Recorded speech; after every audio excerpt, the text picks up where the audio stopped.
Good day. I've done various programs recently on this channel and in the discussions which I have with my friend Alex Christoforou on our main channel, the Duran, talking about Joe Biden's foreign policy, or perhaps I should say the foreign policy of the Biden administration. It seems to me that this is still very much a work in progress. And at the moment, we're getting conflicting signals, and it all looks as having very little coherence. It is, however, nonetheless the case that increasingly we're seeing signs of a certain direction beginning to form.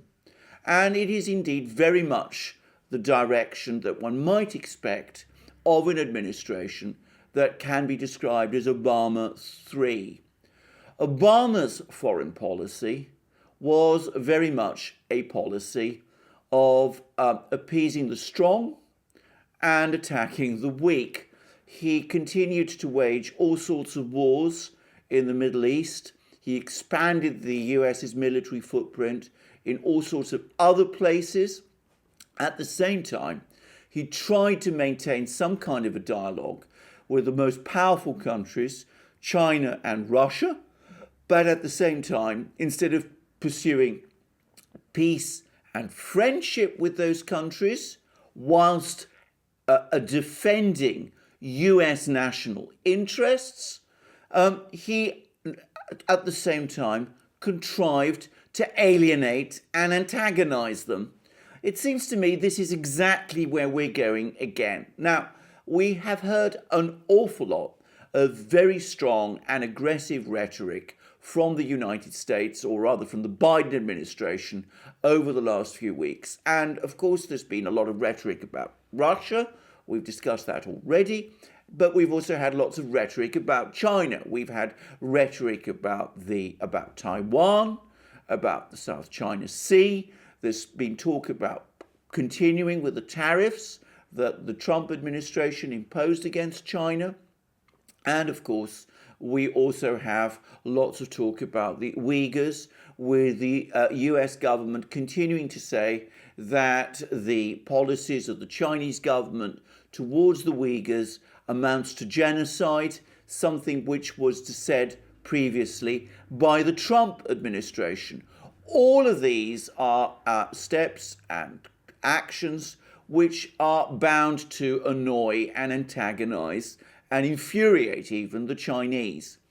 The problem is that whilst Donald Trump did have a coherent policy towards China, which was, as I've described it in various programs, Alex and I have done on the Duran, a policy of seeking a divorce from China, in other words, a pulling away from this very close and highly integrated economic relationship with China that developed during the Bill Clinton, George W. Bush, and Obama presidencies.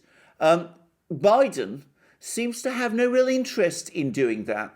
His policy towards China seems to be a policy of contradictions. On the one hand, he's not pursuing, or at least not appearing to pursue, the sort of confrontations that Donald Trump was looking to pursue, as Trump wanted divorce from China. But at the same time, he's not prepared to do anything with China that will lead to any real improvement of relations with China. And we see that we see that again with the telephone call that he has just had on the eve of the Chinese New Year with Chinese President Xi Jinping. Now, we have had extremely contradictory messages from the two sides about this call.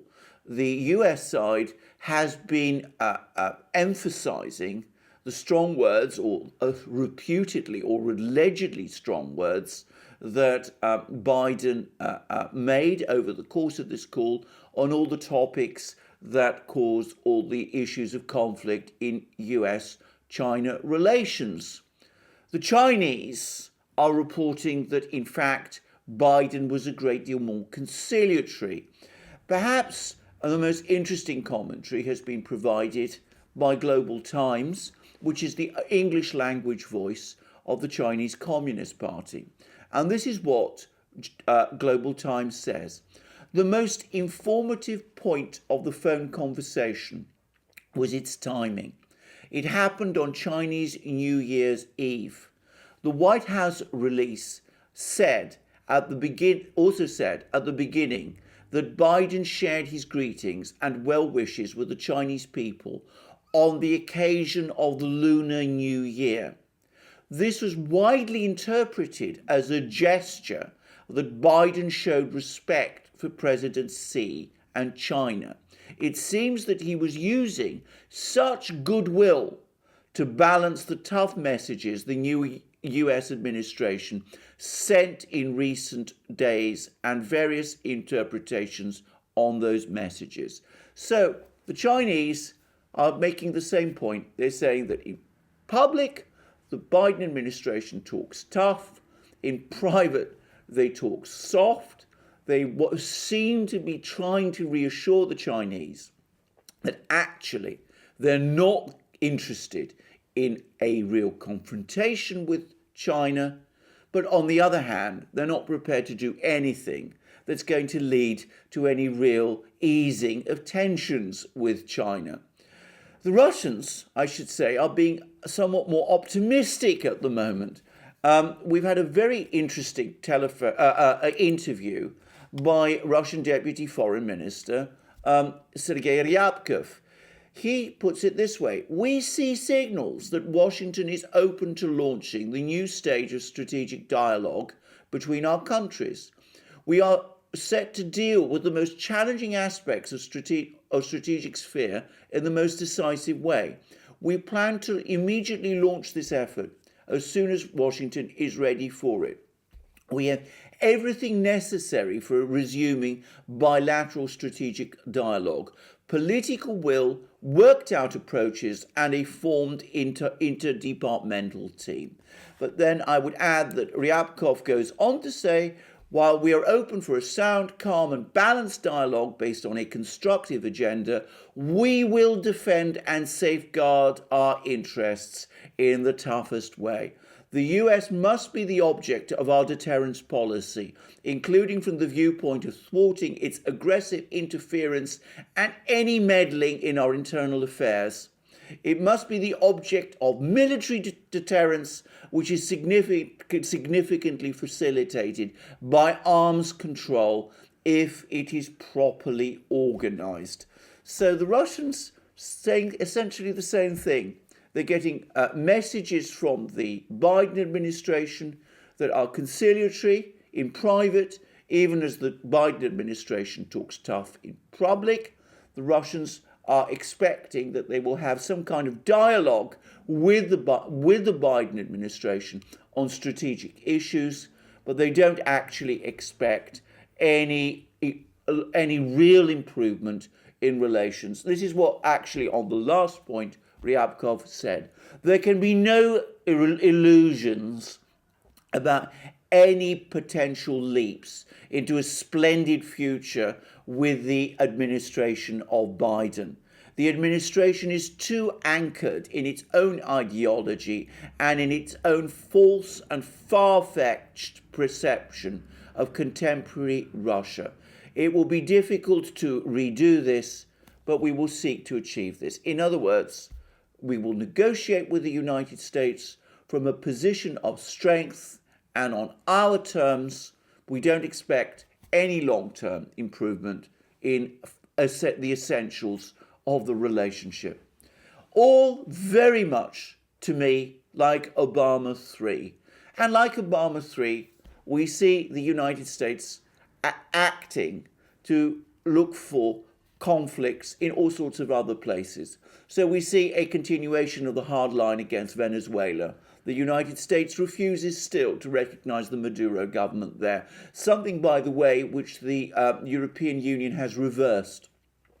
The United States is going to press on with its various interventions in the Middle East. It refuses to go back into the JCPOA with Iran. It's talking about imposing sanctions on Turkey. It's looking to impose sanctions on Myanmar, where there's recently been a coup. And of course, at the same time, it talks very tough on Russia in Europe. But at the same time, and here we see again the appeasement policies, it's apparently in negotiation with Germany about lifting the sanctions on Nord Stream 2. So talk tough in public, talk soft to your major adversaries, Russia and China, in private, appease the strong, bully the weak. Very much what Obama did whilst he was president. I think most people looking back on the Obama years, and who do so in an objective way, would agree that the result of these policies, which do not make up a real grand strategy, but were really a piecemeal interventions and meddling around the world, ended up leaving the United States appreciably weaker. I predict that these policies are going to do the same. If the United States really wants to re-establish itself as the key player that it was in the 1990s and at the end of the 1980s, then it needs to have much more of a strategic approach to its global relations. It needs to work out exactly what its relationship with Moscow and Beijing is going to be. And it also needs to dial down on these pointless interventions around the world. All the indications are that we're going to get the reverse. Thank you very much for joining me on this program. I look forward to you joining me on future programs on this channel. Please check out our other channels, our main channel, the Duran, where I do programs with my colleague and friend, Alex Christoforou. Please also check out Alex's channel. Please also look us up on our platforms, our various other platforms, BitChute, Library, Odyssey, and the rest. Please also support us through Patreon, Subscribestar, PayPal, and via Bitcoin. Also check out our shop. See the amazing things you will find there. Our great magic mugs, our superb t-shirts, long-sleeved and short-sleeved, our amazing sweatshirts, our hoodies, our hats, and I look forward to you joining me on my next program, and have a good day.